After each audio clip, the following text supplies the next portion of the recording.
Assalamu alaikum. Welcome to our C++ learning series. पिछले lecture के अंदर हमने वन डिमेंशनल एरे के बारे में पढ़ा था।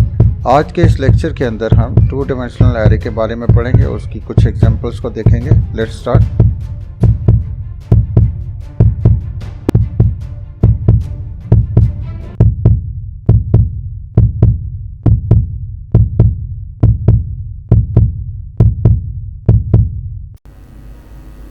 लास्ट लेक्चर के अंदर हमने एरे को डिस्कस किया था।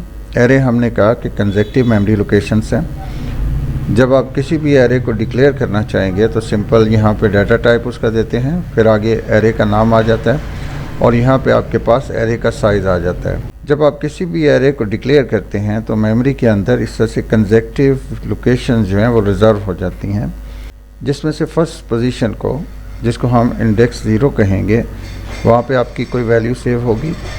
फिर नेक्स्ट आपके पास फर्स्ट इंडेक्स होगा, सेकंड, थर्ड, फोर्थ और फिफ्थ, यानी टोटल आपके पास यहाँ जो भी आपके पास साइज़ होगा, जो भी आपने एरे का साइज़ रखा होगा, उससे एक कम जो है लास्ट आपका इंडेक्स बनता है।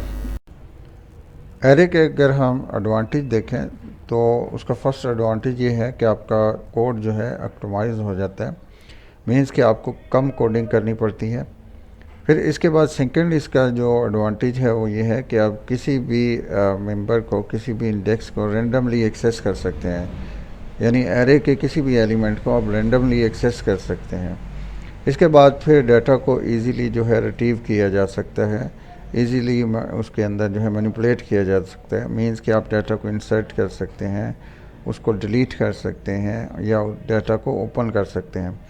इसके अलावा आप किसी भी एरे को इजीली जो है सॉर्ट कर सकते हैं, उसको एक जो है अरेंज कर सकते हैं असेंडिंग ऑर्डर में या डिसेंडिंग ऑर्डर के अंदर।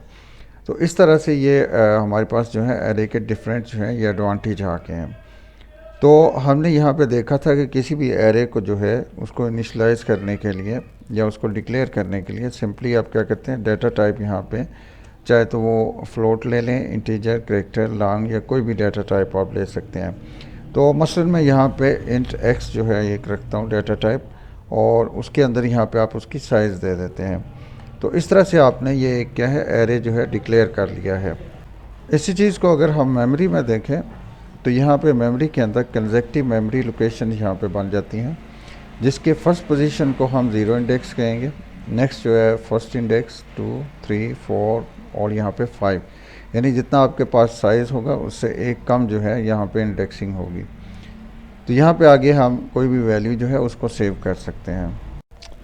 नेक्स्ट अगर आप इसको फिल करना चाह रहे हैं तो इसका फर्स्ट मेथड जो फिलिंग का है वो सिंपली आप यहाँ पे इक्वल लिखें और इसके बाद आप इसको कोई भी वैल्यूज़ जो भी आप देना चाहें वो यहाँ पे फिल कर सकते हैं इसको। मसलन यहाँ पे मैं ये वैल्यूज़ जो है वो दे देता हूँ। तो जब आप इसको फिल कर लेते हैं तो मेमोरी के अंदर आपके पास कुछ इस तरह से बन जाता है कि ये आपके पास सारी जो लोकेशन है इसका नाम हमने x रख दिया और इसके 0 इंडेक्स के अंदर 5, 1 इंडेक्स के अंदर 10, 2 इंडेक्स 15 और इसी तरह से बाकी वैल्यूज़ को आपने फिल कर दिया है। इसी तरह से अगर हम एरे को देखें तो इसको और भी डिफरेंट मेथड हमने लास्ट लेक्चर के अंदर पढ़े थे कि आप एरे को जो है 4 डिफरेंट तरीक़ों से फिल कर सकते हैं। ये 4 मेथड हमने इसके अंदर पढ़े थे कि सिंपली आप क्या करें, एरे का आप नाम रखें और उसको कोई भी वैल्यूज़ यहाँ पे दे दें। या दूसरा मेथड ये था कि आप अलग अलग किसी भी वैल्यू को फिल करना चाहें, किसी भी इंडेक्स को फिल करना चाहें, तो ये सेकंड मेथड जो है इसको आप यहाँ पे यूज़ कर सकते हैं। इसी तरह से हमारे पास थर्ड मेथड ये था कि अगर आप यूज़र से जो है वैल्यू लेना चाहें तो ये मेथड आप यूज़ कर सकते हैं कि सिन को यूज़ करें और किसी भी इंडेक्स को जो है फिल कर लें। फोर्थ मेथड हमारे पास ये था कि आप लूप को यूज़ करें और 0 इंडेक्स से लूप को चलाएं और टोटल वैल्यू जो आपके पास है उससे एक कम तक आप इंडेक्स को यहाँ पे ले सकते हैं। फोर्थ मेथड के अंदर आप क्या कर सकते हैं कि लूप को यूज़ करते हैं और क्योंकि इंडेक्स आपका 0 से स्टार्ट होता है और लास्ट जो आपका इंडेक्स होता है वो साइज़ में से एक कम होता है, तो लूप के अंदर आप सीन कर सकते हैं और वैल्यूज़ को गेट कर सकते हैं। इसी तरह से एरे को डिस्प्ले करने के लिए आप सिंपली सी आउट लिखें और जो एरे आपके पास है और उसके जिस इंडेक्स को आप जो है डिस्प्ले करना चाहें उसको डिस्प्ले कर दें, या फिर आप लूप को यूज़ करें। सिंपली यहाँ पे फॉर लूप को आप यूज़ कर लें या किसी और लूप को आप यूज़ कर लें। तो ज़ीरो इंडेक्स से लेके लास्ट इंडेक्स तक आप लूप को चलाएं और उसके बाद सी आउट से एरे के नाम लिखें यहाँ पे और उसके अंदर जो है जो भी आपका लूप का वेरिएबल है उसको यूज़ करके इसको आप डिस्प्ले करा सकते हैं। एरे फिलिंग के ये 4 मेथड थे। फर्स्ट मेथड आपके पास ये सिंपली इससे हमने फिल कर लिया। सेकंड और थर्ड मेथड और फोर्थ मेथड को सिंपली हमने कमेंट्स में इसको कन्वर्ट कर दिया कि इन 4 मेथड से आप जो है एरे को फिल कर सकते हैं। तो अगर ये मैं एक्स्ट्रा इसको डिलीट कर देता हूँ। अब नेक्स्ट इसका है कि अगर मुझे ये डिस्प्ले कराना है तो सिंपली मैं सी आउट कर देता हूँ और इसमें से किसी भी इंडेक्स को, जिस भी इंडेक्स को मैंने यहाँ पे डिस्प्ले कराना है, मसलन इसके सेकंड 15 को मैंने यहाँ पे डिस्प्ले कराना है तो इसका इंडेक्स नंबर 2 ये 0 1 और 2, तो इसको अगर मैं रन करूँगा तो यहाँ पे मुझे 15 इसकी आउटपुट नज़र आएगी। यहाँ पे हमारे पास 15 ये इसकी आउटपुट आ गई।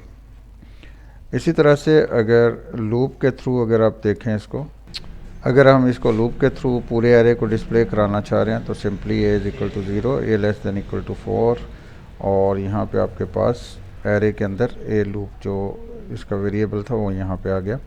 तो ये आपके पास जो है टोटल, अगर इसको दरम्यान में हम थोड़ा सा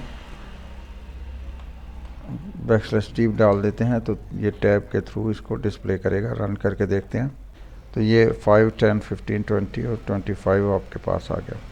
तो यहाँ तक हमने लास्ट लेक्चर के अंदर पढ़ा था। नेक्स्ट अगर हम देखते हैं यहाँ पे आपने इस एरे का साइज़ जो है वो 6 लिया था, लेकिन आप इसको वैल्यूज़ जो हैं वो 6 नहीं देते बल्कि यहाँ पे वैल्यूज़ फॉर एग्ज़ाम्पल हम सिर्फ 2 वैल्यूज़ दे दें तो तब ये क्या डिस्प्ले करेगा। इसको रन करके देखते हैं। अब एरे का साइज़ तो 6 था लेकिन इसने क्या किया कि पहली 2 वैल्यूज़ हमने इसको यहाँ पे दे दी थी वो डिस्प्ले कर दी और बाकी वैल्यूज़ के अंदर इसने क्या किया है 0 को फिल कर दिया है। तो इस तरह से अगर आप इसको साइज़ से कम यहाँ पे वैल्यूज़ देंगे तो जो बाकी वैल्यूज़ होंगी उसको क्या करेगा ये यहाँ पे उसको बाकी वैल्यूज़ को यहाँ पे 0 के साथ फिल कर देगा। नेक्स्ट हम यहाँ पे ये देखते हैं कि जो एरे का हमने यहाँ पे साइज़ दिया है अगर इससे ज़्यादा वैल्यूज़ यहाँ पे हम पुट कर दें तो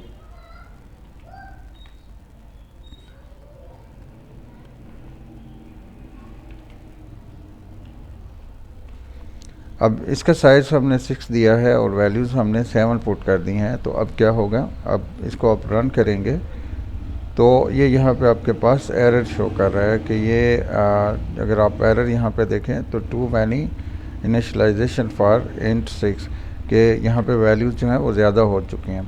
तो उसका सिंपल हल ये है कि आप इसको कोई साइज़ दे ही ना।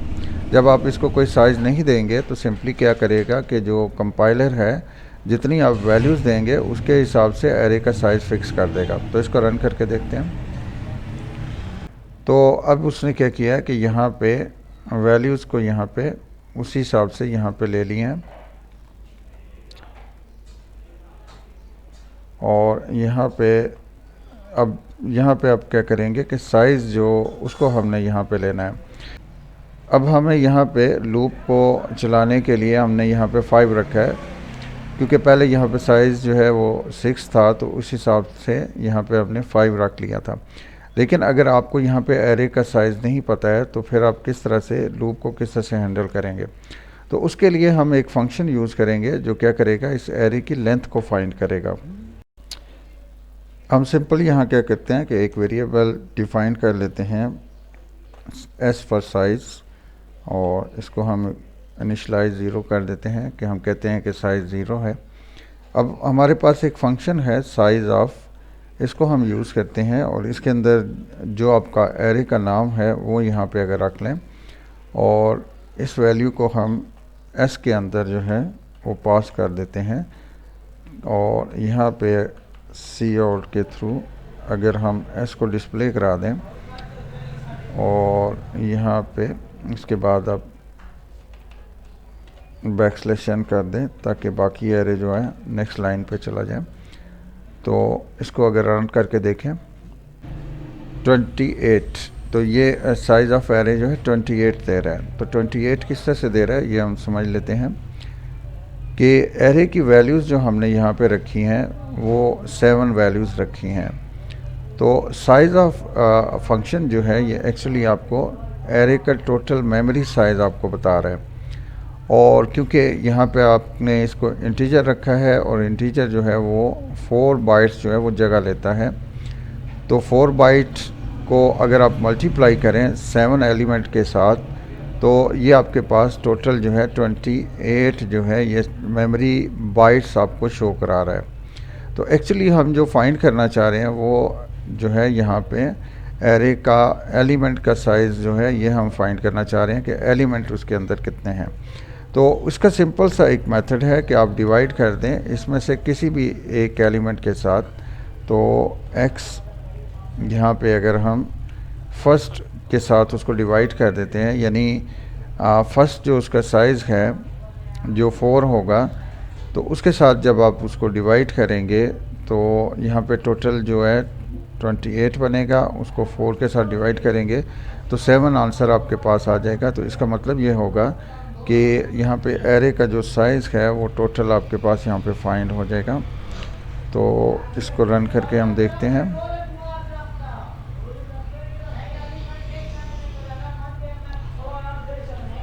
यहाँ पे एरर आ रहा। एरर सिंपल यहाँ ये था कि आपने क्या करना है कि साइज़ ऑफ यहाँ पे टोटल एरे का साइज़ आप निकाल लें और उसको डिवाइड कर दें सिंपली किसी एक एलिमेंट के साथ। तो एक एलिमेंट का जो साइज़ होगा उसके साथ आप डिवाइड कर देंगे टोटल साइज़ को, तो अब हमारा जो आंसर है वो 7 आ जाएगा। तो ये साइज़ ऑफ एरे जो है आपके पास 7 आ गया। तो अब आप लूप में यहाँ पे जो आपने ये वैल्यू s के अंदर रखी है, तो बजाय यहाँ पे 5 तक लेके जाने के आप सिंपली इसको s तक लेके चले जाएं।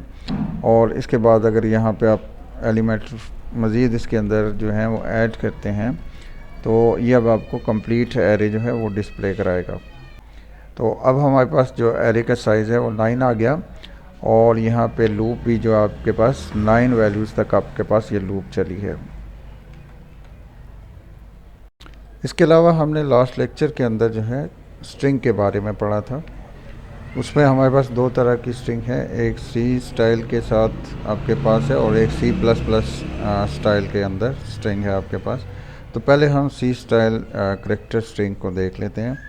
तो मसलन आप करैक्टर यहाँ पे डिफ़ाइन करते हैं और ST यहाँ पे मैं STR में एक स्ट्रिंग का नाम रख लेता हूँ या सिंपल ST जो है स्ट्रिंग का नाम रख लेता हूँ।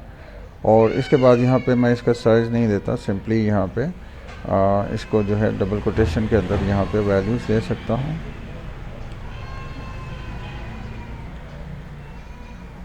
अब इस स्ट्रिंग को अगर आपने यहाँ पे डिस्प्ले कराना है तो सिंपल आपके पास एक फंक्शन है पुट स्ट्रिंग का, तो उसके बाद यहाँ पे स्ट्रिंग का नाम आ जाता है, तो इसको हम सिंपली यहाँ पे डिस्प्ले करा सकते हैं।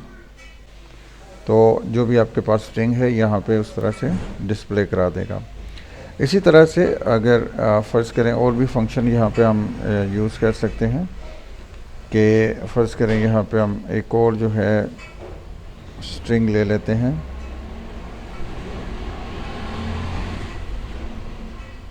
और इसका नाम हमने स्ट्रिंग 2 जो है रख लिया और इसी तरह से स्ट्रिंग 3 हमने यहाँ पे डिफ़ाइन कर ली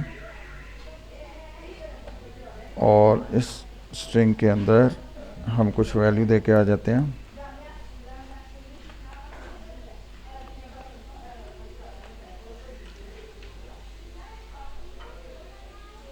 यहाँ पे आपने क्या किया कि ये आपने इसको अगर हम 1 नाम दे दें तो फर्स्ट स्ट्रिंग को आपने यहाँ पे डिस्प्ले करा दिया। अगर आप एम्प्टी यहाँ पे स्ट्रिंग बनाते हैं और उसको साइज़ नहीं देते तो ये आपको एरर देता है। तो उसके बाद यहाँ पे हम क्या करते हैं कि स्ट्रिंग कॉपी एक फंक्शन है उसको यूज़ करते हैं और हम कहते हैं कि स्ट्रिंग 3 के अंदर ये स्ट्रिंग है इसके अंदर क्या करो स्ट्रिंग 1 को कॉपी कर दो और उसके बाद आप क्या करें कि यहाँ पे स्ट्रिंग 3 को जो है उसको यहाँ पे डिस्प्ले करा दें और इसको रन करके देखते हैं। तो स्ट्रिंग 1 के अंदर पाकिस्तान था, तो स्ट्रिंग 3 के अंदर भी हमने क्या किया, पाकिस्तान को कॉपी कर लिया। कोड ब्लॉक के अंदर अगर आप यहाँ पे str लिखते हैं तो ये आपको जितने भी स्ट्रिंग के यहाँ पे फंक्शन है वो यहाँ पे आपको डिस्प्ले करा देता है। तो नेक्स्ट हम ये फंक्शन जो है स्ट्रिंग कंटिन्यूशन का, इसको यूज़ करते हैं। तो इसके अंदर क्या है कि वो सिंपली क्या करेगा कि आपकी st1 स्ट्रिंग 1 को और दूसरी जो भी आपने स्ट्रिंग इसके साथ कंटिन्यूशन करनी है, यानी दोनों को इकट्ठा करना है, वो आपने यहाँ पे रख लिया। और इसके बाद अगर आप इसको पुट्स कर देते हैं यहाँ पे, या आप इस पूरे फंक्शन को यहाँ पे रखें और उसके अंदर इस फंक्शन को जो है वो आपने कॉल कर लिया है। तो अब इसको डिस्प्ले करके देखते हैं। तो ये फर्स्ट आपके पास स्ट्रिंग थी, ये यहाँ पे आपके पास कॉपी हुआ और यहाँ पे आपने क्या किया, दोनों स्ट्रिंग को उनको आपने ऐड कर दिया, इकट्ठा कर दिया। इसी तरह से हमारे पास और भी डिफरेंट फंक्शंस हैं जो स्ट्रिंग के लिए आप यूज़ कर सकते हैं। तो ये आपके पास सी स्टाइल करैक्टर स्ट्रिंग है जिसके अंदर आप यूज़ कर सकते हैं। इसी तरह से हमारे पास दूसरा जो है, इसी तरह से हमारे पास अगर यहाँ पे देखें तो C++ के अंदर भी हमारे पास स्ट्रिंग जो है वो यूज़ होती है और उसके अंदर इजी है ज़्यादा काम करना। फॉर एग्ज़ाम्पल हम ये प्रोग्राम लेते हैं, हम यहाँ पे 3 स्ट्रिंग बना लेते हैं। स्ट्रिंग आगे str1, str2 और str3। इसके अंदर हमने हेलो लिख दिया, इसके अंदर वर्ड लिख दिया और एक हमने इंटीजर ले लिया है लेंथ के नाम से। तो इसके बाद हम यहाँ पे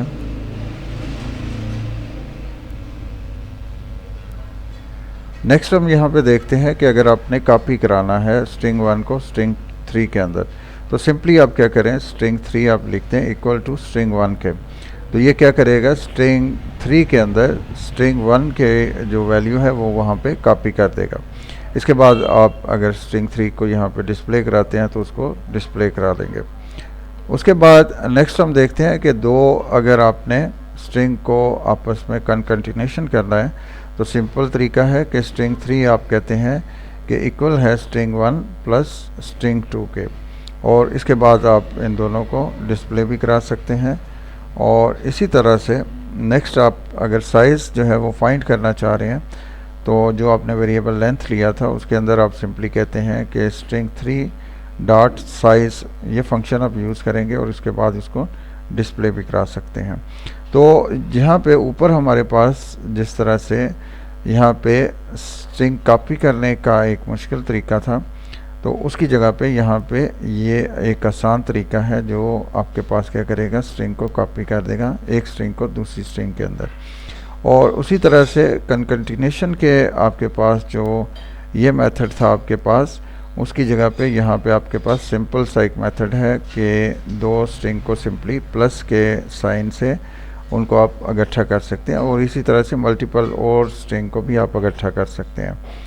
और अगर आप उसका साइज़ जो है स्ट्रिंग का वो फाइंड करना चाह रहे हैं तो सिंपली आप क्या करें कि डॉट लगा के स्ट्रिंग के साथ नाम के साथ सिंपली साइज़ जो है वो लिख लें, तो ये आपको उसका साइज़ जो है वो डिस्प्ले करेगा। इस प्रोग्राम को रन करके देखते हैं। तो ये फर्स्ट मेथड से आपने फर्स्ट स्ट्रिंग पाकिस्तान उसको डिस्प्ले किया, यहाँ पे आपके पास ये कॉपी हुई और यहाँ आपने उन दोनों को इकट्ठा किया। फिर स्ट्रिंग 3 के अंदर आपने क्या किया, ये उसको कॉपी किया यहाँ। फिर 2 स्ट्रिंग को आपने क्या किया, इकट्ठा करके हेलो वर्ल्ड जो है डिस्प्ले कर दिया, और उसके बाद उसका साइज़ यहाँ पे 10, ये हेलो वर्ल्ड का ये साइज़ जो है ये डिस्प्ले हो रहा है।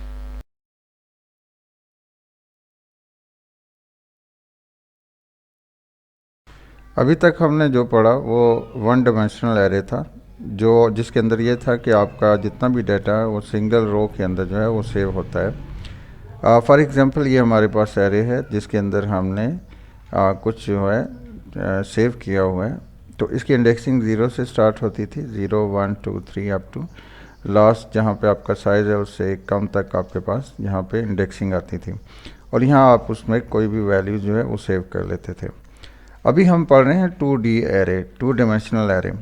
2 डायमेंशनल एरे के अंदर क्या होगा कि हम रोज़ और कॉलम की शक्ल में डाटा को सेव करेंगे, यानी टेबल की फॉर्म के अंदर डाटा को सेव करेंगे, जिसमें आपके पास रोज़ होंगी और जिसमें आपके पास जो है कॉलम्स होंगे।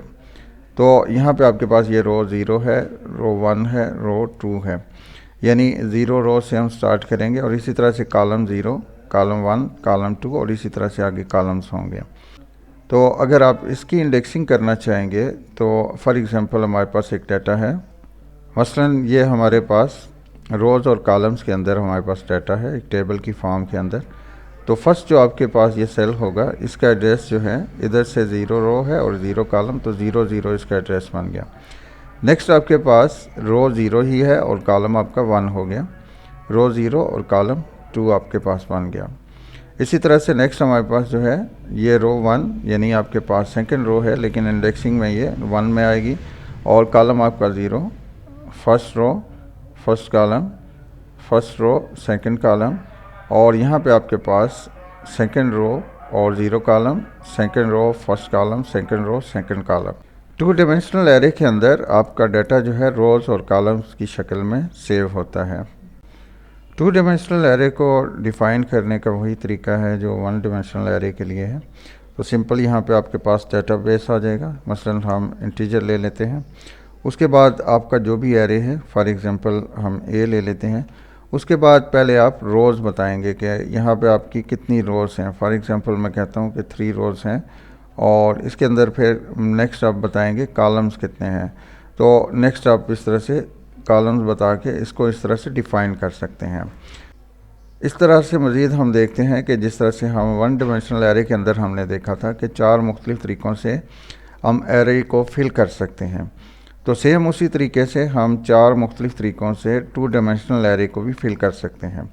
तो उसमें फ़र्स्ट मेथड में हम देखते हैं कि अगर फॉर एग्ज़ाम्पल इस एरे को आपने फिल करना हो तो उसमें फ़र्स्ट मेथड क्या है कि जितनी भी आपने रोज़ जो हैं उनको आपने यहाँ पे सेव करना है। तो सिंपली क्या करें कि ये एंगल ब्रैकेट उनके लिए यहाँ पे डाल दें, तो ये आपके पास फर्स्ट यहाँ पे आ गई। अब इसके अंदर जो भी आपने डाटा जो है सेव करना है वो उसको सेव कर लें, मसलन 1 और कामा लगा के आप यहाँ पे जो बाकी आपके डाटा है उसको यहाँ पे आप सेव कर सकते हैं।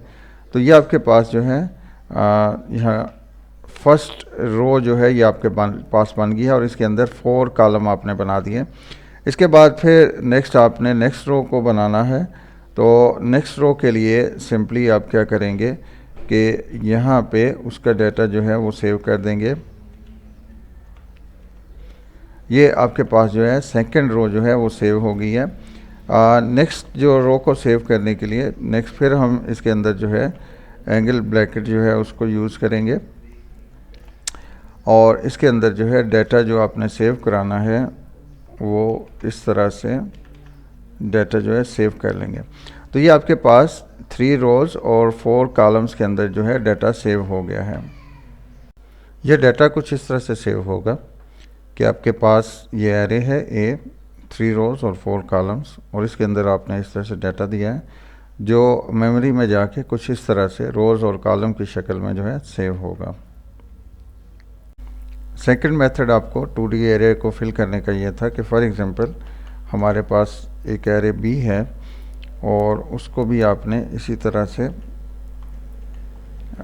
2 रोज़ हैं उसके अंदर और 3 कॉलम्स के अंदर आपने उसको डिफ़ाइन कर दिया है। अब आप इसको फिल करना चाह रहे हैं तो सिंपली आप क्या करेंगे कि उसके हर इंडेक्स को आप अलग अलग जो है वो फिल कर सकते हैं, जो आपके पास सेकंड मेथड है। तो 0 रोज़ 0 कॉलम्स के अंदर आप जो है फॉर एग्ज़ाम्पल यहाँ पे उसके अंदर जो वैल्यू देना चाह रहे हैं वो फॉर एग्ज़ाम्पल 1 है, तो ये आपके पास उसका ये जो आपके पास इंडेक्स बन रहा था इसको आपने फिल कर दिया। इसी तरह से बाकी सेल्स को भी हम फिल कर सकते हैं। ये आपके पास फर्स्ट रो और नेक्स्ट आपके पास सेकंड कॉलम आ गया, इसको आपने फिल कर दिया। यहाँ पे कोई भी वैल्यू आप दे सकते हैं। फिर उसके बाद आपके पास यहाँ पे नेक्स्ट वैल्यू आपने दे दी। टोटल आपके पास कॉलम जो है वो 3 हो गए और रोज़ आपके पास 2 हो गई हैं। तो यहाँ तक आपके पास फर्स्ट जो है रो वो कंप्लीट हो गई है, जिसके अंदर 3 कॉलम हैं, जिसके अंदर वैल्यूज़ आपने यहाँ पे फिल कर दी हैं। अब सिंपली आप क्या करें कि इसी को कॉपी कर लें और इसको पेस्ट दोबारा आप कर रहे हैं। तो अब यहाँ पे सिंपली आपके पास रो को चेंज आप कर दें। ये आपके पास सेकंड रो और first column, second row, second column, second row, third column आ जाएगा। इसके अंदर अगर आपने वैल्यूज़ को चेंज करना है तो चेंज कर दें। तो ये हमारे पास सेकंड मेथड है किसी भी एरे को फिल करने के लिए। तो इसके अलावा हमारे पास जो थर्ड मेथड है किसी भी एरे को फिल करने के लिए, कि सिंपली आप क्या करते हैं कि सी इन को यूज़ करते हैं और सी इन को यूज़ करते हुए आप वैल्यू को गेट कर लेते हैं। यहाँ दोनों मेथड के अंदर ये था कि आप डिज़ाइनिंग टाइम पे, आप कोडिंग टाइम पे क्या करते हैं कि वैल्यूज़ को फिक्स कर देते हैं, लेकिन अगर आप यूज़र से जो है वैल्यूज़ को जो है वो गेट करना चाह रहे हैं, जो आपके पास थर्ड मेथड है, तो सिंपली यही वाला आप चीज़ जो है, इसी चीज़ को आप यहाँ पे सिंपली कॉपी कर लें और ये पेस्ट हो जाएगा और इसके शुरू में आप सी इन जो है उसको यूज़ कर लेंगे और यहाँ जो आपने वैल्यू दी है इस वैल्यू को आप ख़त्म कर देंगे। तो ये आपके पास थर्ड मेथड हो जाएगा किसी भी 2 डायमेंशनल एरे को फिल करने के लिए। इसी तरह से आप जो है नेक्स्ट जो रोज़ और कॉलम्स को जो है आपने फिल करना है, तो इसी को आप कॉपी कर लें और पेस्ट कर दें और यहाँ पे आप जो है रो को जो है वो चेंज कर दें। तो ये इस तरह से आपके पास 2 डायमेंशनल एरे को फिल करने का ये तीसरा मेथड है। फोर्थ मेथड जो आपके पास है उसमें आप क्या करते हैं कि लूप को यूज़ करते हैं और लूप की मदद से इस एरे को जो है फिल कर सकते हैं। तो 2 डायमेंशनल एरे को फिल करने के लिए हमारे पास जो है वो नेस्टेड लूप की हमें ज़रूरत पड़ेगी। 2 लूप्स इसके अंदर हम यूज़ करेंगे। 2 लूप्स को यूज़ करते हुए हम 2 डायमेंशनल एरेज़ को फिल कर सकते हैं। तो उसमें आप सिंपली क्या करें कि फॉर लूप या किसी भी लूप को आप यूज़ कर सकते हैं। तो फर्स्ट जो आपके पास लूप है उसको रो के लिए आप यूज़ करें और सेकंड जो आपके पास लूप है उसको कॉलम के लिए यूज़ करें। तो यहाँ हम एक वेरिएबल a ले लेते हैं लूप का और ये 0 इंडेक्स से शुरू होगा और a less than equal to, यहाँ पे आपके पास नंबर ऑफ़ जो रो होंगी उसके इक्वल होंगी। फ़र्ज़ करें यहाँ पे हम बता देते हैं पहले कि हम कितनी रोज़ या कॉलम बनाना चाह रहे हैं। तो ये फ़र्ज़ करें हम एक सी जो है उसको यहाँ पे ले लेते हैं। 4 रोज़ हैं इसके अंदर और 5 कॉलम हैं इसके अंदर। तो ये हमने नेक्स्ट एरे एक सी बना दिया जिसके अंदर 4 रोज़ और 5 कॉलम हैं। तो यहाँ पे आपके पास रोज़ जो हैं वो टोटल 4 हैं, तो 3 तक इसका इंडेक्स चलेगा, यानी एक कम उससे, और a प्लस प्लस आपने कर लिया। तो ये आपके पास फर्स्ट रो यहाँ पे बनेगी। उसके बाद यहाँ पे ये आप क्या करें कि सेकंड रो जो है उसको यहाँ पे बना दें और इसके अंदर एक और वेरिएबल बना दें b इज़ इक्वल टू 0 और उसके बाद b less than equal to, ये आपके पास नंबर ऑफ़ कॉलम, और तो यहाँ नंबर ऑफ़ कॉलम 5 है तो उसके इंडेक्स जो है वो 4 तक चलेगा और b को प्लस प्लस कर देंगे। तो ये आपके पास सेकंड रो जो है यहाँ पे सेकंड लूप जो है वो स्टार्ट हो जाएगी। तो इस एंगल ब्रैकेट्स को अगर हम यहाँ पे देखें उनके अंदर इसको कर लें तो ज़्यादा इजी हो जाएगा समझना। यहाँ पे आपके पास सेकंड लूप भी ख़त्म हो जाएगी। अब सिंपली आपने ये इसी चीज़ को आप यहाँ से कॉपी कर लें और दोनों लूप्स के अंदर यहाँ पे फर्स्ट आपके पास पहले यहाँ पे रो आ जाएगी और नेक्स्ट आपके पास यहाँ पे कॉलम आ जाएगा। तो कॉलम के लिए आपके पास ये b जो है वेरिएबल यूज़ हो रहा है और रो के लिए आपके पास a वेरिएबल यूज़ हो रहा है। तो इस तरह से आप ये 4 रोज़ और 5 कॉलम के जो आपके 2D एरे है उसको आप फिल कर सकते हैं। नेक्स्ट हम देखते हैं कि जो 2D एरे है उसको डिस्प्ले कैसे करेंगे। तो जिस तरह से 1D एरे को, 1 डायमेंशनल एरे को डिस्प्ले करने के 2 मेथड थे, तो उसी तरीके से आप क्या कर सकते हैं कि 2 मेथड को यूज़ करते हुए 2D एरे को डिस्प्ले कर सकते हैं। तो ये जो आपके पास एक मेथड सी इन कराने का था, इसी को आप सिंपली यूज़ कर सकते हैं इसको आउटपुट करने के लिए। यहाँ पे आपके पास सी इन है, वहाँ पे सिंपली सी आउट आ जाएगा और ये एंगल ब्रैकेट भी आप चेंज कर देंगे। तो इस तरह से आप जो आपके पास सी इन जैसे आपने किया था उसी तरह से उन वैल्यूज़ को आप क्या कर सकते हैं, सी आउट भी करा सकते हैं। तो यहाँ पे आप सिंपली सी इन की जगह पे सी आउट जो है उसको यहाँ पे रिप्लेस कर दें। तो ये इस तरह से आपके पास फर्स्ट मेथड होगा किसी भी 2D एरे के डिफरेंट एलिमेंट्स को डिस्प्ले कराने के लिए। फिर हमारे पास सेकंड मेथड जो है, जिस तरह से आपने यहाँ पे, फिर हमारे पास सेकंड मेथड है 2D एरे को डिस्प्ले कराने के लिए।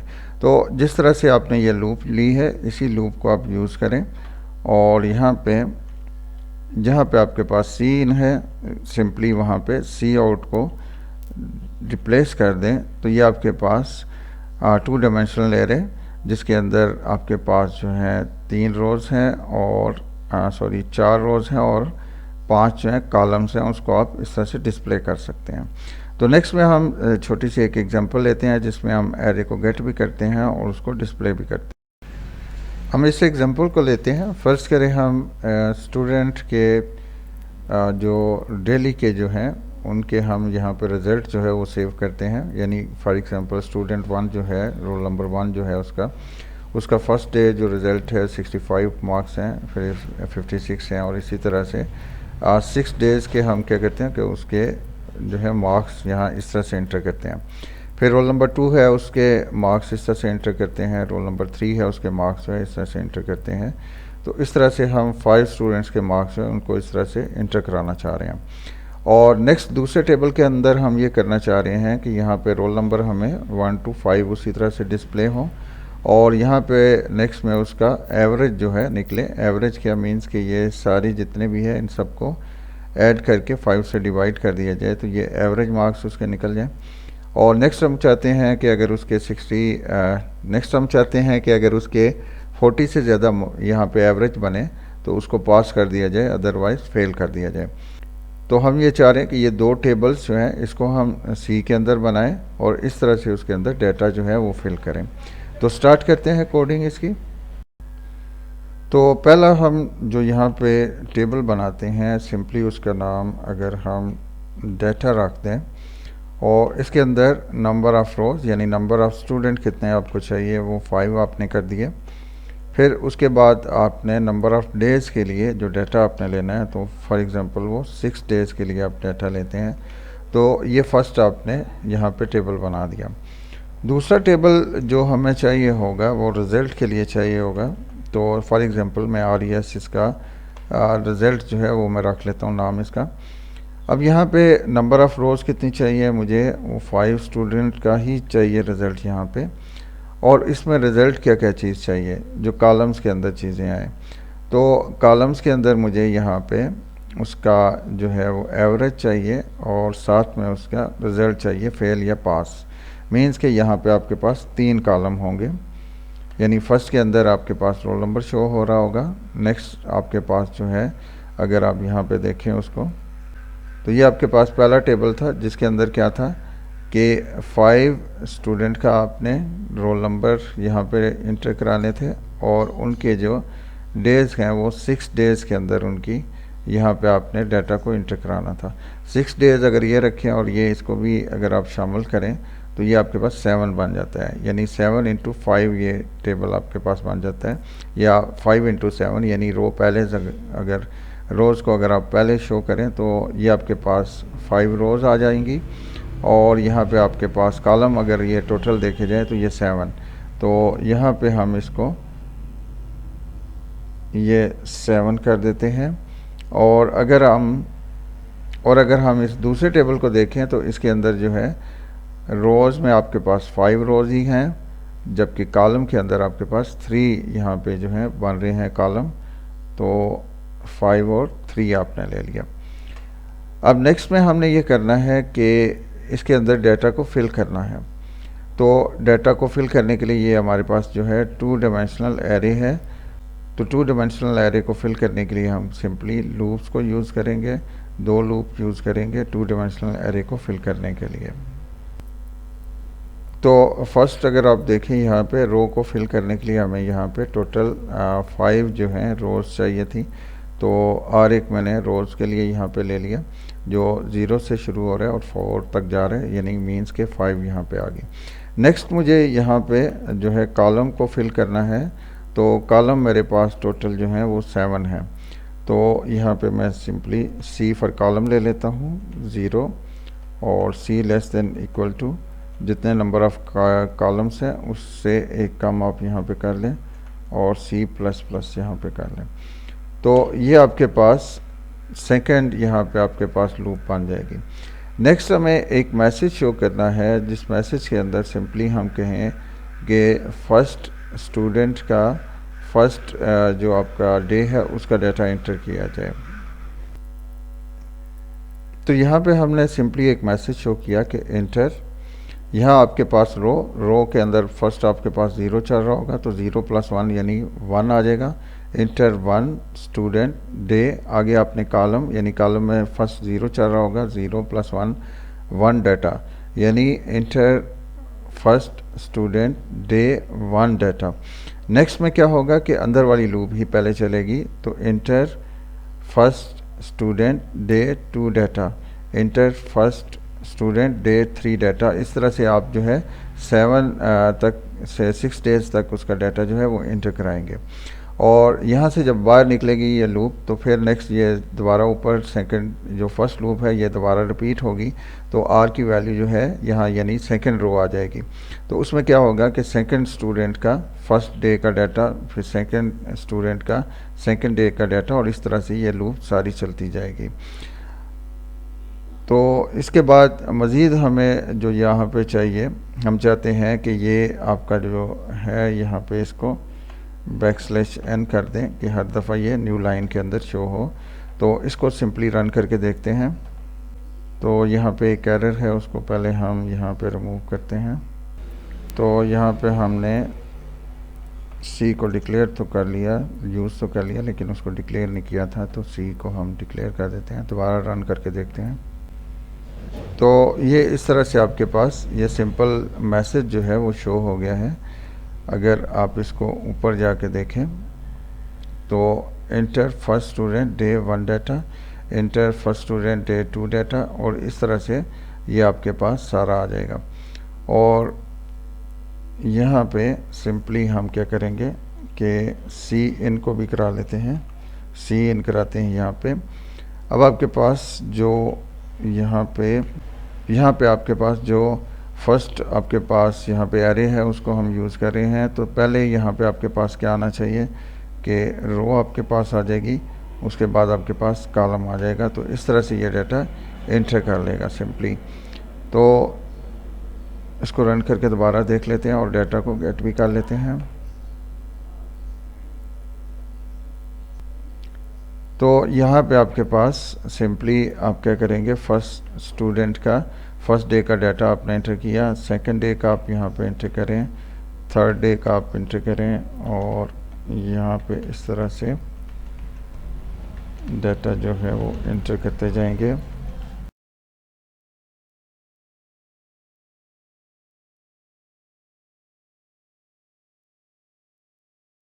तो इस तरह से हम सिंपली अभी तक हमने क्या किया कि डाटा को गेट कर लिया है। नेक्स्ट स्टेप के अंदर हम सिंपली यही चाहते हैं कि जो हमने डाटा गेट किया है उसको अगर आपने डिस्प्ले कराना है तो सिंपली क्या करें कि यहाँ पे जो लूप आपके पास यहाँ पे ये चीज़ मौजूद है इसी को आप कॉपी कर लें और यहाँ पे इसको पेस्ट कर दें। यहाँ पे सिंपली आपने मैसेज जो है वो चेंज करना है। तो सी आउट में आप क्या चाह रहे हैं कि आपका रोज़ और कॉलम्स के अंदर जो है ये डाटा जो है वो यहाँ पे डिस्प्ले हो। तो सबसे पहले हम अगर यहाँ पे रो को शो कराना चाहें तो यहाँ पे आपके पास यहाँ पे एरे है उसका नाम आ जाएगा। उसके बाद आपने यहाँ पे रो को रख लिया और उसके बाद आपने यहाँ पे कॉलम को रख दिया। उसके बाद आप चाहते हैं कि दरम्यान में थोड़ा सा इसके स्पेस भी आए, तो ये 2 स्पेसेस यहाँ पे हमने इनको रख लिया। तो इस तरह से ये क्या करेगा, रोज़ और कॉलम्स को डिस्प्ले करेगा। नेक्स्ट हम चाहते हैं कि दूसरी जो ऊपर वाली लूप है वो सिंपली क्या करे कि जब आपके पास यहाँ पे रो ख़त्म हो तो वो न्यू लाइन कर दे। तो इस तरह से आप इसको रोज़ और कॉलम्स के अंदर डिस्प्ले कर लेंगे। तो इसको रन करके देखते हैं।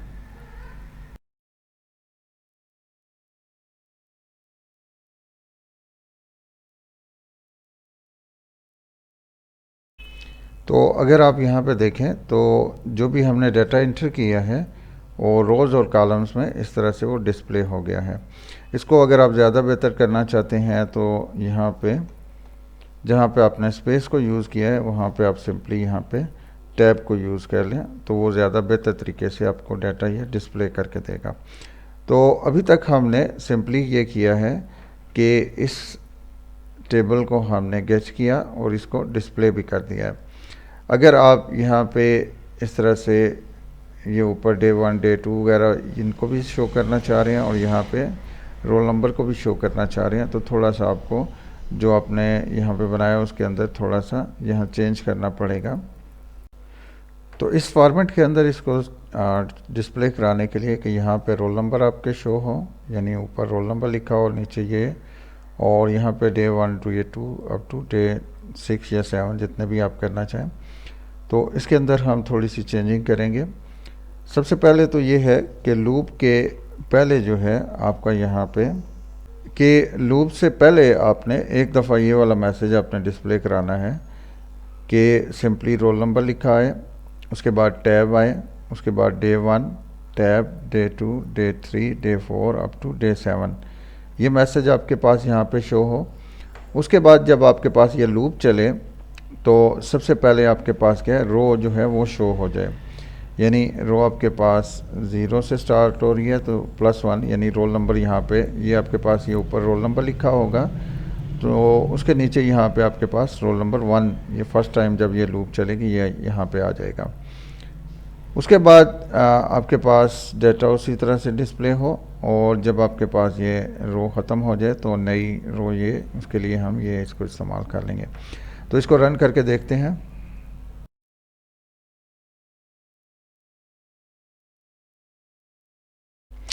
तो इस तरह से हमारे पास ये डाटा जो है डिस्प्ले हो जाएगा। ये ऊपर आपके पास जो है roll number day 1 day 2 day 3 day और जितने भी अगर 7 आपने डे किए हैं 7 डेज़ का आ जाएगा। यहाँ पे आपके पास जो है नीचे रोल नंबर 1 2 3 4 और 5 आ जाएगा और यहाँ पे आपके पास इस कॉलम के अंदर आपके पास जो है डे 1 के यहाँ पे मार्क्स हैं, डे 2 के 3 और 4 इस तरह से आपके पास आ जाएगा। नेक्स्ट आपने यहाँ पे ये करना है कि जो आपने यहाँ पे टेबल सेकंड टेबल बनाया था इसको आपने यहाँ पे डिस्प्ले करना है। तो इसके लिए हम कोडिंग करते हैं। यहाँ पे हमें डाटा थोड़ा सा कम इंटर करना पड़े तो मैंने यहाँ पे सिंपली ये किया है कि नंबर ऑफ़ रोज़ यानी जो आपके पास 5 स्टूडेंट का रोल नंबर आप इंटर कर रहे थे तो सिंपली मैंने 2 स्टूडेंट का यहाँ पे कर दिया है और इसी तरह से यहाँ पे भी 2 कर दिया और इसी हिसाब से रोज़ जितनी भी थी वो हमने सिंपली 0 से लेके 1 यानी 2 तक कर दिया। इसी तरह से डिस्प्ले करने के लिए भी हमने 0 से 1 तक कर दिया है। बाद में हम पहले इसको चेक कर लेते हैं, फिर बाद में हम 5 स्टूडेंट या जितने भी स्टूडेंट के लिए करना चाहें वो कर लेंगे। तो यहाँ तक हमने पहले कर लिया था। नेक्स्ट हम यहाँ पे देखते हैं कि हमें ये चीज़ जो है इसको डिस्प्ले कराना है। तो यहाँ पे सबसे पहले तो आपके पास ये रो यहाँ इसके अंदर सिंपली रोल नंबर जो है डिस्प्ले हो रहे हैं। उसके बाद यहाँ पे एवरेज आपके पास और यहाँ पे रिज़ल्ट आपके पास जो है वो शो हो रहा है। तो इस चीज़ को बनाने के लिए हम यहाँ पे दोबारा लूप्स जो हैं उनको यहाँ पे लगाते हैं। तो सिंपली हमने ये कहा कि उसी तरह से रो 0 से लेके 1 तक और कॉलम ये हमने यहाँ पे इस चीज़ को यहाँ पे नेस्टेड लूप को जो है इसको शो कर लिया। यहाँ पे नेस्टेड लूप को हमने यहाँ पे यूज़ कर लिया इस नेक्स्ट टेबल को बनाने के लिए, इस चीज़ को बनाने के लिए। तो इसके अंदर हम देखते हैं मज़ीद इसके अंदर क्या करना है, जो है कोडिंग करेंगे ताकि हमारे पास जो ये वाली चीज़ है ये इसके अंदर सेव हो जाए। तो हमारा जो सेकंड एरे है रिज़ल्ट के नाम से हमने उसको बनाया है और उसके अंदर हम ये चाहते हैं कि यहाँ पे उसके अंदर यहाँ पे हमारे पास 1 2 3 4 और 5 यहाँ पे आए।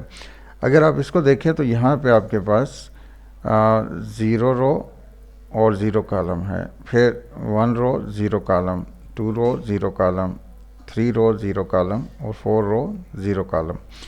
इसका मतलब है कि आपके पास रो तो यहाँ पे आपके पास जो है वो चेंज हो रही है, लेकिन आपके पास जो कॉलम है वो आपके पास यहाँ पे 0 है। और उसके अंदर हमने क्या करना है, सिंपली यहाँ से ऊपर लूप चल रही है तो हम कहते हैं r+1 यहाँ पे आ जाए, यानी जब ये लूप चले तो इसके अंदर क्या हो 0 रो 0 कॉलम और यहाँ पे 1 आ जाए। फिर सेकंड टाइम जब ये लूप चले तो यहाँ पे 1 रो 0 कॉलम और यहाँ पे 2 आ जाए। इसी तरह से नेक्स्ट जब लूप चले तो यहाँ पे आपके पास 2 रो 0 कॉलम और यहाँ पे 3 आ जाए और इसी तरह से ये डाटा यहाँ पे फिल हो जाए। उसके बाद नेक्स्ट हम यहाँ पे ये चाहते हैं, ये चीज़ हम यहाँ पे बनाना चाह रहे हैं कि इसमें क्या हो कि जो ऊपर हमने यहाँ पे ये डाटा इंटर किया है ये सारा डाटा क्या हो, ये सारा डाटा इस टेबल के अंदर ये डाटा जो हमने इंटर किया था ये सारा ऐड हो और ऐड होने के बाद यहाँ पे आके क्या करें कि यहाँ ऐड हो, एवरेज निकालना चाह रहे हैं हम तो सिंपली ये ऐड होगा और ये जितने डेज़ हैं उस पर डिवाइड हो जाएगा। तो सिंपली हमें ये करना है कि यहाँ पे जो आपके पास यहाँ पे हमें रिज़ल्ट चाहिए, तो यहाँ पे अगर हम देखें तो यहाँ पे आपके पास 0 रो और 1 कॉलम, उसके बाद 1 रो और 1 कॉलम, 2 रो और 1 कॉलम, 3 रो और 1 कॉलम, 4 रो और 1 कॉलम, यानी कॉलम आपका वही चल रहा है लेकिन आपके पास रो जो है वो चेंज हो रही है। तो उसके लिए हम सिंपली ये चाहते हैं कि इसी चीज़ को अगर हम देखें यहाँ पे हम चाहते हैं कि ये जो आपके पास है अब रो तो चेंज हो लेकिन कॉलम हमारा कॉलम नंबर 1 हो। इसके अंदर क्या हो कि आपके पास यही चीज़ जो है इसी के अंदर आप कह रहे हैं कि ऐड हो आपके पास जो डाटा है उसके अंदर जो आपके पास यहाँ पे अगर आप देखें तो डाटा के अंदर अगर आप देखें तो यहाँ पे आपके पास 0 रो फर्स्ट कॉलम, 0 रो 1 कॉलम, 0 रो 3 कॉलम, 0 रो 4 कॉलम, 0 रो 5 कॉलम और 0 रो 6 कॉलम। इसका मतलब है कि यहाँ पे आपके पास जो है 0 यहाँ पे आपके पास चल रही है या यूँ समझे कि रो आपके पास चल रही है और कॉलम आपके पास यहाँ पे ये जो यहाँ पे आपने ये लूप लगाई है ये वाला कॉलम आपके पास आ जाए तो ये सिंपली क्या करेगा उसके अंदर इसको ऐड कर देगा। तो हम सिंपली पहले इसको ऐड करके देखते हैं, बाद में हम देखते हैं कि इसका जो है बाद में इसको हम डिवाइड भी कर देंगे ताकि इसकी यहाँ पे एवरेज आ जाए। या आप यहाँ पे अगर चाहें तो इसी वक्त इसको यहाँ पे डिवाइड कर सकते हैं। 7 डेज़ के लिए हम निकाल रहे हैं तो डिवाइडेड बाय 7 आप कर सकते हैं यहाँ पे। तो ये क्या करेगा कि आपके पास जो ये वाला कॉलम है इसके अंदर क्या करेगा इन सब को ऐड करेगा और ऐड करने के बाद 7 से डिवाइड कर देगा और यहाँ पे इसको सेव कर देगा। नेक्स्ट हम यहाँ पे अगर देखें तो नेक्स्ट हमने यहाँ पे पास फेल या जो भी आपके पास रिज़ल्ट है उसको सेव करना है। लेकिन एक चीज़ याद रखें कि जब आप एरे बना रहे होते हैं तो एरे के अंदर उसको हमने डिफाइन किया था तो एरे को हमने डिफ़ाइन किया था consecutive memory location of the same data type. तो यहाँ पे तो हम कहेंगे कि नंबर आ रहा है, यहाँ पे भी हम पॉइंट्स में नहीं लेंगे, सिंपल नंबर जो है उसके अंदर इसको सेव कर लेंगे। लेकिन यहाँ पे अगर आप देखें तो यहाँ एक स्ट्रिंग आ रही है, पास या फेल आ रहा है। तो जबकि एरे आपका जो है वो पास या फेल को सेव नहीं कर सकता, तो हम सिंपली ये कहते हैं कि इफ़ यहाँ पे ये जो हमारे पास रिज़ल्ट आ रहा है, ये रिज़ल्ट जो है ये ग्रेटर देन इक्वल टू, जितने पे भी आपने इसको पास कराना है या फेल कराना है, फॉर एग्ज़ाम्पल मैं कहता हूँ 40 पे इसको मैंने पास कराना है, तो क्या करें कि नेक्स्ट जो आपके पास यहाँ पे नेक्स्ट जो आपके पास यहाँ पे कॉलम बनता है ये वाला, यानी 0 रो, और ये कॉलम नंबर आपके पास 1 बन जाएगा। ये आपके पास 0 रो 0 कॉलम, 0 रो 1 कॉलम, और ये आपके पास 0 रो 2 कॉलम। तो यहाँ पे हम सिंपली इसको कहते हैं कि ये यहाँ पे 1 पास कर दे। 1 मीन्स कि हम यहाँ कहेंगे कि ये पास है, और 0 कहेंगे कि ये फेल है। बाद में हम इसको फेल और पास में कन्वर्ट करेंगे। तो एल्स में यही चीज़ आप कहते हैं कि यहाँ पे 0 जो है उसको सेव कर लें। यानी हमने लॉजिक ये बनाया है कि यहाँ पे जो आपके पास ये जो एवरेज निकल रही है, ये एवरेज अगर 40 से ज़्यादा हो तो क्या करें, नेक्स्ट जो आपके पास कॉलम है वहाँ पे 1 सेव कर दें, और अगर ये 40 से कम हो तो वहाँ पे 0 सेव कर दें। यानी 1 हम कहेंगे पास है और 0 कहेंगे ये फेल है। इसको हम नेक्स्ट जब डिस्प्ले करेंगे तो उसके लिए इसको यूज़ करेंगे। तो अभी हमने सिंपली क्या किया है, इस एरे को फिल कर लिया है, जिसके लिए हमने सिंपल यहाँ पे ये लाइन क्या करेगी, ये उसके रोल नंबर को यहाँ पे ऐड करेगी, और ये वाली लाइन क्या करेगी, उसकी जो एवरेज है उसको फाइंड करेगी, और ये जो आपके पास कोड है ये सिंपली फेल या पास को यहाँ पे डिटेक्ट करेगा। नेक्स्ट हम यहाँ पे चाहते हैं, ये तो आपके पास एरे जो है ये फिल हो जाएगा, सेकंड एरे जो है ये फिल हो जाएगा। अब आपने इसको डिस्प्ले भी कराना है, तो यहाँ पे सिंपली हम कहते हैं कि शोइंग रिज़ल्ट। आपने रिज़ल्ट शो करना है, तो उसके लिए आप क्या करेंगे, तो सिंपली यहाँ पे पहले एक मैसेज जो है वो शो करा दें कि आप जो है यहाँ पे रिज़ल्ट शो करना चाह रहे हैं। तो सिंपल मैंने रिज़ल्ट लिख लिया, और यहाँ पे ये आपका यहाँ पे डिस्प्ले हो जाएगा। उसके बाद इसी चीज़ को आपने वहाँ पे डिस्प्ले कराना है, तो इसी को मैंने कॉपी पेस्ट कर दिया। तो सिंपली हमने क्या किया कि इस लूप को, उसी लूप को यूज़ कर लिया, लेकिन इसके अंदर कोडिंग को ख़त्म कर दिया। तो रिज़ल्ट आपका यहाँ पे शो हो, उसके बाद अगर आप यहाँ पे देखें तो आप यहाँ पे रोल नंबर, एवरेज और रिज़ल्ट इस चीज़ को शो कराना चाह रहे हैं। तो सिंपली आप यहाँ पे लिखते हैं cout roll number \t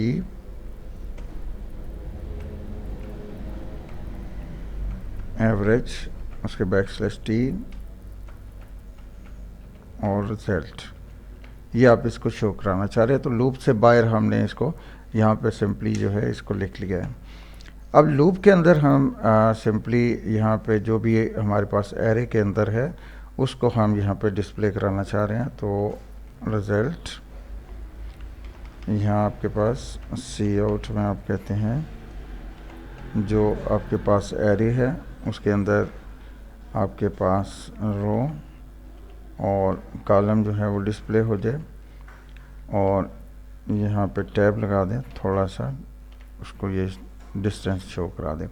तो इसको हम रन करके देखते हैं।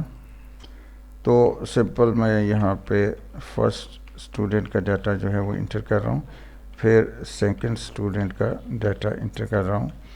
तो अब यहाँ पे अगर आप देखें तो ये तो फर्स्ट हमने जो एरे को फिल किया है वो सिंपली आ गया कि यहाँ पे रोल नंबर 1 2 और हर एक डे में उसका डाटा जो है 2 इंटर हो गया। उसके बाद ये आपके पास रिज़ल्ट शो कर रहे हैं। उसके बाद ये आपके पास रोल नंबर, एवरेज और रिज़ल्ट, और यहाँ पे \n हम यहाँ पे देंगे ताकि ये ज़्यादा बेहतर इसको शो करें।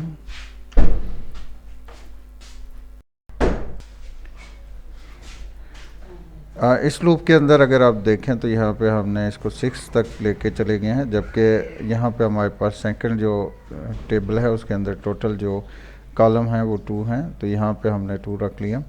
उसके बाद यहाँ पे हमें जो है न्यू लाइन भी चाहिए, तो \n से हम न्यू लाइन यहाँ पे डिस्प्ले कर देते हैं। अब इसको हम रन करके देखते हैं तो जो जिस तरह का हमें टेबल चाहिए था उसी तरह का रिज़ल्ट हमें मिलेगा। तो यहाँ पे हम कोई भी डाटा जो है उसको एंटर कर लेते हैं। मसलन फर्स्ट स्टूडेंट के हर दिन के 5 नंबर हम लगा देते हैं और सेकंड स्टूडेंट के हर दिन के 10 नंबर लगा देते हैं।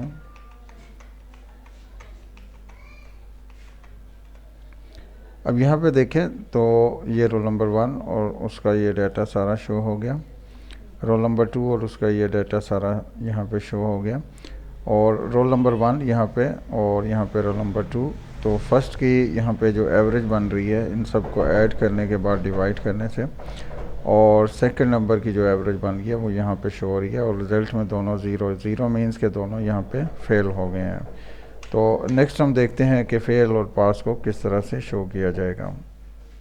रिज़ल्ट के अंदर आपने देखा था थोड़ा सा रिज़ल्ट जो है वो सही नहीं आ रहा था, क्योंकि यहाँ पे हर दफ़ा हम क्या कर रहे हैं, इसी चीज़ को इसके अंदर ऐड करा रहे हैं। तो यहाँ पे हम चाहेंगे कि यहाँ पे इस चीज़ को हम ज़ीरो इनिशलाइज़ करें, यानी उसके अंदर जो हमारे पास यहाँ पे ये जो वैल्यूज़ हैं इनको हम पहले क्या करें, ज़ीरो इनिशलाइज़ करें, क्योंकि कंप्यूटर की मेमोरी के अंदर गार्बेज वैल्यूज़ होती हैं तो वो क्या करता है उन्हीं वैल्यूज़ के अंदर उसको ऐड कर देता है। तो हमने यहाँ 2 कॉलम्स के 2 रोज़ के लिए बनाया है, तो दोनों को हमने सिंपली क्या कर दिया, ज़ीरो कर दिया। नेक्स्ट हम यहाँ पे ये देखना चाहते हैं कि आपके रिज़ल्ट के अंदर जहाँ पे 1 और 0 जो डिस्प्ले हो रहा है उसकी जगह पे फेल या पास जो है वो डिस्प्ले होना चाहिए। तो यहाँ पे हम सिंपली चाहते हैं कि ये 2 पहले डिस्प्ले हों, उसके बाद हम इस चीज़ को डिस्प्ले करना चाह रहे हैं, यानी सिर्फ हम यहाँ पे 2 कॉलम्स को डिस्प्ले करना चाह रहे हैं। तो इसके लिए हमने सिंपली यहाँ पे क्या किया है कि 0 से लेके 1 तक यानी 2 कॉलम तक ये चलाएं और इस चीज़ को डिस्प्ले करें। नेक्स्ट हम चाहते हैं कि जब ये यहाँ से बाहर आए तो सिंपली हम कहते हैं कि ये जो यहाँ पे रिज़ल्ट है इसके सेकंड कॉलम के अंदर जो ऊपर हमने 1 या 0 सेव किया था, अगर वो 1 हो तो वहाँ पे पास को शो करा दे, और अगर वहाँ पे 1 नहीं आए तो वो सिंपली इसको फेल शो करा दे। तो इतने प्रोग्राम को रन करके देखते हैं। तो हम 50 मार्क्स जो है फेल स्टूडेंट को इंटर कराते हैं सारे डेज़ के लिए, और दूसरे के लिए 40 यहाँ पे इंटर करा देते हैं।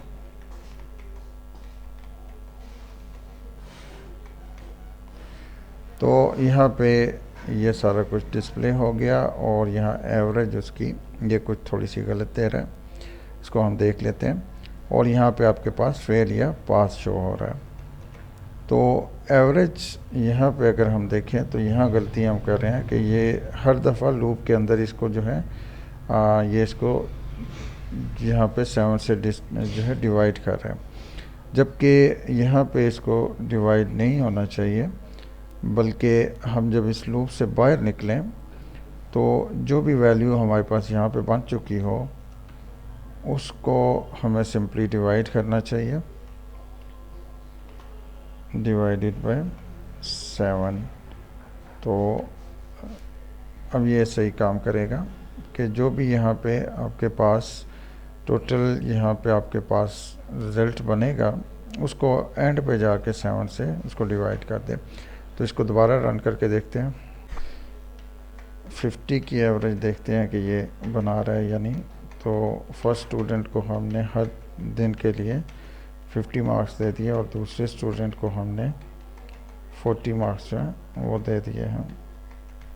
यहाँ थोड़े से कम भी दे देते हैं ताकि इसको फेल करें। तो यहाँ इसकी एवरेज 50 बनी, इसकी 35 बनी।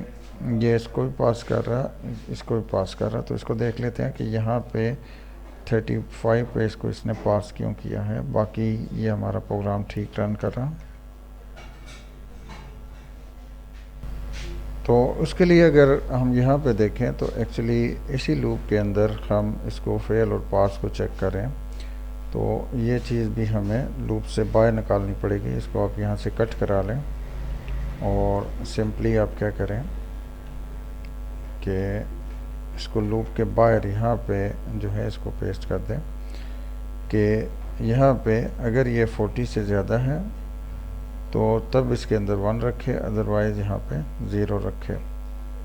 बल्कि उससे पहले डिवीजन होनी चाहिए, उसके बाद ये फेल या पास यहाँ पे होना चाहिए। अब ये सही हमारा रिज़ल्ट जो है वो देगा। तो इस प्रोग्राम को हम दोबारा रन करके देख लेते हैं। तो पहले स्टूडेंट को हम 50 की एवरेज से रोज़ के नंबर देते हैं। 7 डेज़ के लिए हम यहाँ पे उसको 50 दे देते हैं और दूसरे को 25। इसको फेल करके देखते हैं कि क्या ये फेल को शो कर रहा है। तो अब ये हमारे पास ये इसकी 50% और ये 25 जो है एवरेज निकल रही है और ये पास हो रहा है और ये हमारे पास फेल हो रहा है। तो ये हमारे पास एक इस चीज़ को हमने यहाँ पे सॉल्व किया कि फर्स्ट के अंदर हमने इस तरह से टेबल के अंदर शो कराया और फिर इस तरह से उसका रिज़ल्ट शो कराया। इस प्रोग्राम की सारी कोडिंग एक दफ़ा डिस्प्ले में करा देता हूँ।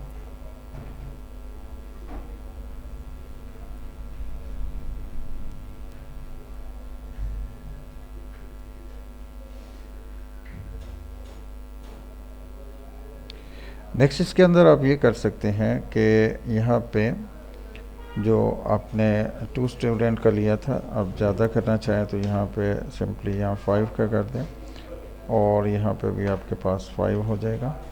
या अगर आप चाहें तो ये चीज़ आप यूज़र से भी ले सकते हैं कि सिंपली आप यहाँ पे cout enter number of students ये आप ले लें और सी इन में आप यहाँ एक वेरिएबल स्टूडेंट नंबर ये एक ले लेते हैं। तो इसको ऊपर इनिशलाइज भी कर देते हैं हम। शुरू में हम इसको दे आते हैं कि ये 0 स्टूडेंट्स के लिए। तो जहाँ पे भी आपने ये 5 लिखा है तो सिंपली यहाँ पे आप उसको स्टूडेंट नंबर दे आएँ। अब जितने भी आपके पास स्टूडेंट नंबर होंगे तो यहाँ पे लूप के अंदर भी आप इसको बजाय इसके कि 1 या 2 करें, आप स्टूडेंट नंबर यहाँ पे आप रख लेंगे। और लूप के अंदर क्या होगा कि यहाँ पे क्योंकि इंडेक्स जो है एक कम होता है तो -1 आप करेंगे और यहाँ पे भी -1 आप एक कर देंगे। इसी तरह से यहाँ पे भी स्टूडेंट नंबर -1 आ जाएगा। यहाँ पे भी आपके पास स्टूडेंट नंबर -1 तक आपकी ये रो चलेगी।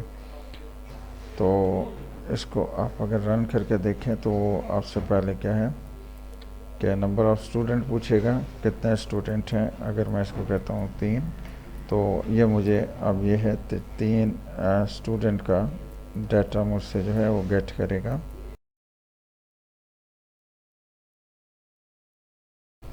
तो इस तरह से हमारे पास ये 3 स्टूडेंट का यहाँ पे डाटा आएगा और यहाँ पे उनका रिज़ल्ट आएगा। तो जितने भी आप यहाँ पे स्टूडेंट का डाटा इंटर करना चाहें उसी तरह से हमारे पास ये रिज़ल्ट बनेगा। तो नेक्स्ट एग्जांपल एक और देखते हैं इसके अंदर 2 डायमेंशनल एरे के अंदर। नेक्स्ट एग्जांपल के अंदर हम क्या करते हैं कि 2 मैट्रिक्स को ऐड कराते हैं। तो सिंपली हम कहते हैं कि इंट हमारे पास एक कोई मैट्रिक्स है जो आपके पास 3 रोज़ और 3 कॉलम है, और एक और हमारे पास इंट बी जो है ये भी एक मैट्रिक्स है जो 3 रोज़ और 3 कॉलम्स के अंदर है, और एक और हमारे पास इंट सी मैट्रिक्स है, ये भी हमारे पास 3 रोज़ और 3 कॉलम्स के अंदर मुश्तमिल है। अब आप चाहें तो ये दोनों मैट्रिक्स ए और बी को यहाँ यूज़र से ले सकते हैं, या फिर इनको यहाँ पे उनकी वैल्यूज़ जो है इनिशलाइज़ कराते हैं। तो क्योंकि पहले ही वीडियो की लेंथ काफ़ी लेंथी हो गई है, तो मैं चाह रहा हूँ कि यहाँ पे इसको इनिशलाइज़ कर दूँ, इनको ऐड करना आपको बता दूँ। तो सिंपली मैंने यहाँ पे 2 एरे जो हैं उनको 2 डायमेंशनल एरेज़ को फिल कर लिया है। फर्स्ट के अंदर ये कुछ वैल्यूज़ दे दी हैं, और सेकंड एरे के अंदर ये कुछ वैल्यूज़ दे दी हैं, और थर्ड एरे इस तरह से इसको अभी एम्प्टी हमने रखा है। तो अगर आप ये इसको डिस्प्ले करना चाह रहे हैं तो सिंपली हम फॉर लूप को यूज़ करते हैं और इनको पहले डिस्प्ले करा देते हैं। तो सिंपली यहाँ पे एक मैसेज शो करते हैं, सी आउट ये आपका जो एज इक्वल टू लिख लें, या जो भी आप इसके अंदर देना चाहें। उसके बाद यहाँ पे लूप के थ्रू, यानी नेस्टेड लूप के थ्रू रोज़ को ये शो कर देगी रो, और ये कॉलम्स को। तो सिंपली ये हमने रोज़ और कॉलम्स के थ्रू इसको डिस्प्ले करा दिया। तो इतना आप डिस्प्ले करके देख लें। तो यहाँ पे आपके पास ए और थोड़ा सा ये यहाँ पे बैकस्लैश n करते हैं ताकि वो न्यू लाइन में आपको शो हो जाए। तो इस तरह से ये ए जो मैट्रिक्स है ये आपके पास डिस्प्ले हो जाएगा। यहाँ पे जो स्पेस आ रही है इसको ख़त्म करते हैं। नेक्स्ट यही चीज़ हम दूसरे के लिए यहाँ पे इसी चीज़ को कॉपी कर लेते हैं और इसी को पेस्ट कर देते हैं, और यहाँ हम कहते हैं कि बी है, और यहाँ पे सिंपली बी को आप डिस्प्ले कर दें दूसरा जो आपके पास है, और रन करके देख लें। तो ये आपके पास फर्स्ट मैट्रिक्स और ये दूसरा आपके पास डिस्प्ले हो गया। नेक्स्ट आपने क्या करना है कि सी जो है उसको डिस्प्ले कराना है। तो सिंपली आप इसी चीज़ को कॉपी कर लें और यहाँ पे सी आ जाएगा, सी मैट्रिक्स। तो लेकिन यहाँ पे आपने जब इसको सी को डिस्प्ले कराना है तो उससे पहले आप क्या करें कि सी के लिए उसको सी इज़ इक्वल टू सी, यहाँ रोज़ और एक कॉलम इक्वल टू आप कर दें। सिंपली यही चीज़ आपके पास ये प्लस ये यहाँ पे आपका मैट्रिक्स ए आ जाएगा, और यहाँ आपके पास मैट्रिक्स बी आ जाएगा, और नीचे आपने यहाँ पे सी को डिस्प्ले कराना है। तो इसको रन करके देख लें। तो ये ए मैट्रिक्स आपके पास और ये आपके पास बी मैट्रिक्स, और इन दोनों को ऐड करके यहाँ पे आप देखें कि 1 ऐड हुआ है 9 के अंदर तो 10 बन गया, 2 ऐड हुआ 8 के अंदर तो 10 बन गया, 3 ऐड हुआ आपके पास 7 के पास तो 10, और इसी तरह से बाकी। तो ये आपने 2 मैट्रिक्स को ऐड कर दिया। आप चाहें तो यहाँ पे वैल्यूज़ को फ़िक्स नहीं करना चाहते तो फ़िक्स ना करें, आप यूज़र से इसको ले सकते हैं जिस तरह से हमने पिछले प्रोग्राम के अंदर लिया था। तो आज का लेक्चर हम यहाँ तक ही रखेंगे। नेक्स्ट लेक्चर में इंशाल्लाह हम फंक्शंस पे बात करेंगे। तब तक आप अपनी दुआओं में मुझे याद रखिएगा और अपना ख्याल रखिएगा। अल्लाह हाफिज़।